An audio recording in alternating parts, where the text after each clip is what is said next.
Good morning, everyone. My name is Jeff Coleman. I'm an executive coach, and I'm going to spend about the next 8 to 10 minutes talking about transitions. Specifically, I'm going to talk about a couple of aspects of transition. One, why clarity usually shows up after you actually move. Number two, the hidden fear that most leaders don't want to name. Three, how you lead yourself and your team through change. And I'll also share some lessons learned of my own as I've gone through a few transitions this year myself. So, the first point I want to address is that clarity comes after you move, not before. Now, on the Gallup Clifton Strengths Assessment, I have high deliberative, high analytical. So I'm someone who really likes to take time to really think things through, especially a big transition. So I'll take a lot of time to do a lot of research. I'll be slow to move. In fact, sometimes you could even call it paralysis by analysis, where I really want to make sure not just that I understand that the first couple of steps are going to be good, but I'm looking forward for steps 8, 9, and 10. Now, that makes me a bit risk averse. And so sometimes you just have to get over yourself and just kind of get moving. Some people have high activator who are people that just love to kind of move and kind of figure things out.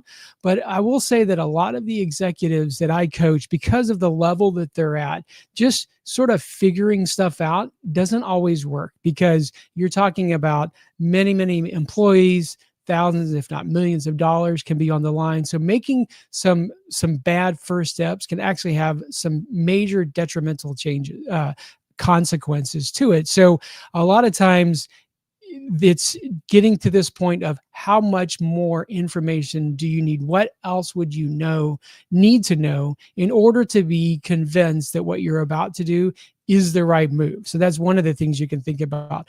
Also, thinking about small steps instead of thinking about 5 years down the road or 10 years down the road. Come up with what's the next 30, 60, 90 days. What does that look like? Small steps. Come up with a timeline. Maybe it's budget driven, maybe it's time driven, maybe there are other factors at play, but come up with a timeline and then come up with some measurable objectives. Oftentimes are called KPIs, key performance indicators, to know when you're on track and when you're not off track. See, once you start moving, the one thing you can't get from research that you do get when you're moving forward is you get feedback.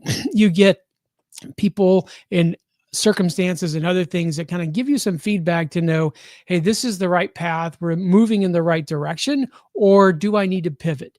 And so you can't get that feedback when you're just sitting there and analyzing things. So again, if you're like me, at some point you do just have to pull the switch and you have to get going. For me, it may have seemed like a very natural transition to go from 28 years in the Army to 3.5 years in the corporate, and then just go right into executive coaching.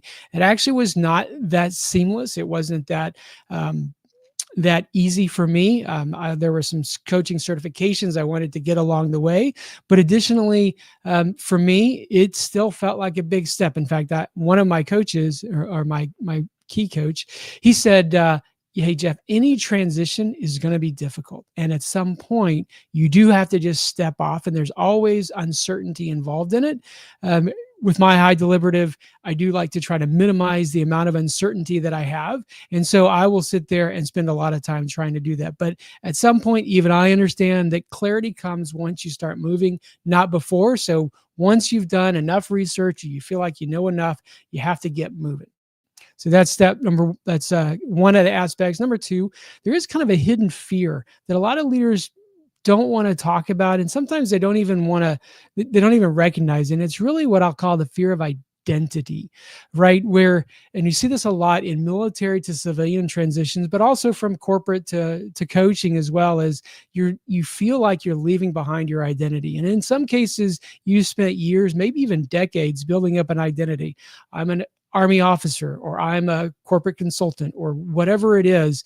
And there's this fear that, who am I going to be if I make this big transition? Or if I'm moving into a new team, I'm now kind of the new guy. Maybe my identity of always being the go-to guy, maybe that's what has to get left behind. And so thinking through identity, there's a couple of things that'll be helpful. Number one, what are things that you need to leave behind? Things that that aren't working anymore, or that won't work in that next step, especially if you're moving up or you're taking a larger team, or you're having a bigger responsibility due to promotion. There's a great book called What Got You Here Won't Get You There. And sort of the sort of to boil it all down is to this idea that a lot of times what makes us successful and gets us to where we're at, we're going to have to change. We're going to have to transition to do something else in order to move sort of to that next level.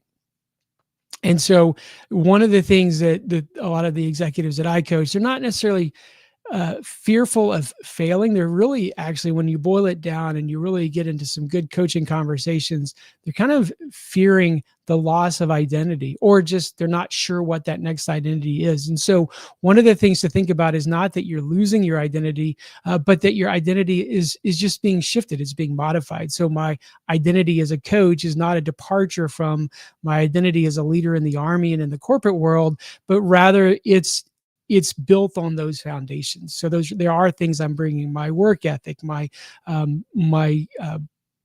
desire to help people, et cetera. They're coming from those that I'm actually using to help form this kind of new identity.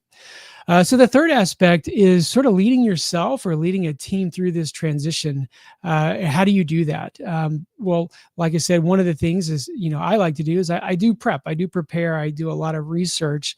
But the other thing is, when you're helping your team, do the same thing that I mentioned: is take some small steps, get the team together, talk about where you're going to go, and then talk about what are the next few steps, and then do regular check-ins with your team. Check in as the team is moving forward to make sure that they're hitting those key performance indicators. So whether you're in a personal transition where you're transitioning maybe a different job or a different role, taking a team through a transition can also be difficult as well, but the same principles are going to apply. The same thing of not fearing moving forward, but also not doing it recklessly can help as well. And so I mentioned, I've been going through my own transition from Army officer to corporate consultant, and now to full-time executive coaching. And I'll give you 3 tips that I found, which are invaluable. And number one is don't do it alone. Okay, get a coach. I have a coach. I have mentors and advisors as well. But number one, get a coach. And why do I say that? Not just because I am a coach, because a coach can help you avoid blind spots. They can see things that you're not seeing. A lot of times, that active listening, just being a mirror and reflecting back to you what they're hearing, can really be eye-opening. It can accelerate your learning, and it can really help you step into that new identity with confidence. They can help you understand how to align your strengths with your new role. And they can also provide some accountability. That idea that if I'm going to take some small steps and I'm going to establish performance indicators, they can also sometimes be the ones that can help hold you accountable, because a lot of times high-level executives, there's no one in the organization they can really talk to. If they're feeling like, I'm not sure if I'm doing this right or how I'm coming across, they may not want to have that conversation with when most people report directly to them. And so that can be a little bit of feeling like isolated at the top. And so sometimes just having a coach can be a great way to just have someone to be that mirror. The second thing to remember, and I talked a little bit about this before with identity, is that your identity is not discarded. I actually like to just say it's kind of redesigned. Who you are and kind of what you're stepping into, you're using your already established identity, but you're using it really as a platform to move forward into your next role or into that next team, and carry forward what serves you, whether it's your work ethic or, your personality or your personability, and let go of things that don't work. Maybe letting go of being the go-to guy, being the guy who jumps in and kind of fixes everybody's problems. That may be an identity that you've developed and that you really enjoy. But as you go higher, that may be an identity that you really have to let go. And the third tip, it goes back to kind of the first thing I said, that commitment beats certainty. Commit to what you're doing. Commit to moving forward. Commit to that transition and go full in. Don't look back. Don't keep wondering, am I doing it right? But move forward. Again, have an accountability partner, a coach, a friend, a mentor, etc., and move forward with commitment. And that commitment is going to help bring certainty.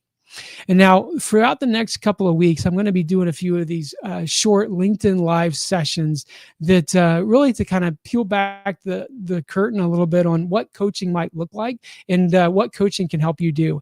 And if you know anyone who's going through transition, or if you're going through transition or you think you might be going transition, then I hope that you'll follow along as we go, and hopefully that you'll get something out of it. So with that, take care and goodbye.